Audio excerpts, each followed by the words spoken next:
On December 31st, 2000, Tokyo prepared for the stroke of midnight. But while the crowds in Ginza waited for the countdown, a very different scene was unfolding in a quiet residential neighborhood on the outskirts of the city. Inside this home, Mikio Miyazawa, his wife, and their 2 young children were being murdered. Over 20 years later, the massacre of the Miyazawa family remains one of the most studied and baffling unsolved cases in the history of Japanese crime.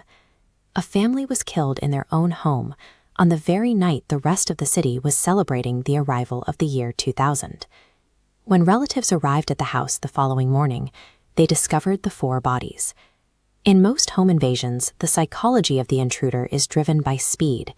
They break in, commit the act, and flee the scene immediately to avoid being caught.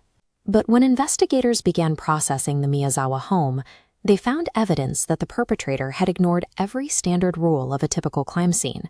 The police were stepping into a residence that contained a biological and physical paradox, one that would resist every effort of the modern investigative system for decades. The killer didn't run. Instead, he stayed inside the house for several hours after the murders were committed. He treated the crime scene like a temporary residence. He went into the family's kitchen, opened the refrigerator, and ate their food, including melon, barley tea, and multiple cups of ice cream.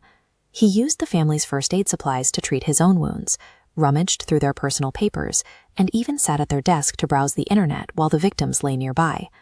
Most killers experience a massive spike in adrenaline that forces them to leave a scene. To transition from a quadruple homicide into casually eating a snack suggests a chillingly detached psychological state. This wasn't a panicked burglar.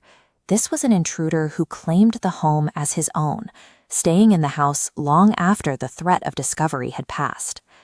By staying in the house for hours, the killer left behind a volume of physical evidence that few investigators ever get to see.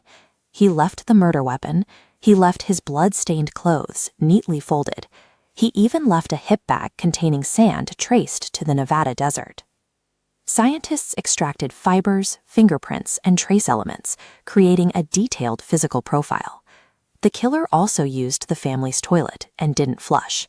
This provided investigators with biological samples that allowed them to build a clear, undeniable DNA profile of the suspect. He gave the police his weapons, his bloody clothes, and his genetic code. By all logical standards, it should have been an open and shut case. Yet, decades later, the Tokyo Metropolitan Police still have no name for the man who committed these crimes. A DNA profile provides a genetic signature, but it does not provide a name. Without a pre-existing record in a criminal database to compare it to, that data remains anonymous. A dedicated task force still distributes flyers every year. They have the man's genetic code, but they are waiting for a person in the real world to finally match the data in their files. This case demonstrates that forensics is only half of the equation. Science can isolate a biological signature, but it cannot name a suspect who has never been entered into a government record. The man who killed the Miyazawa family was remarkably careless, staying for hours and leaving his identity scattered across the crime scene. Yet he executed a perfect evasion. The case of the killer who stayed for dinner continues to generate fascination today because it challenges our belief that evidence always leads to an arrest. Until a match is found in a database, this man remains a shadow in the files, a reminder that the most detailed evidence is silent until it has a name to go with it.